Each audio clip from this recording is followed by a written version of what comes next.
mga kasimi, dito tayo ngayon sa Luis ang Bonifacio.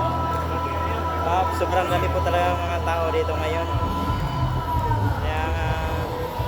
Kaya tuloy-tuloy na to. Actually, nandito yung anak ni Dagol, you know.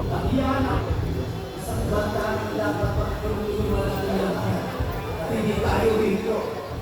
We will never stop. We will keep on fighting. Nakikipag-isa po talaga yung anak ni Dagol dito mga kasimi.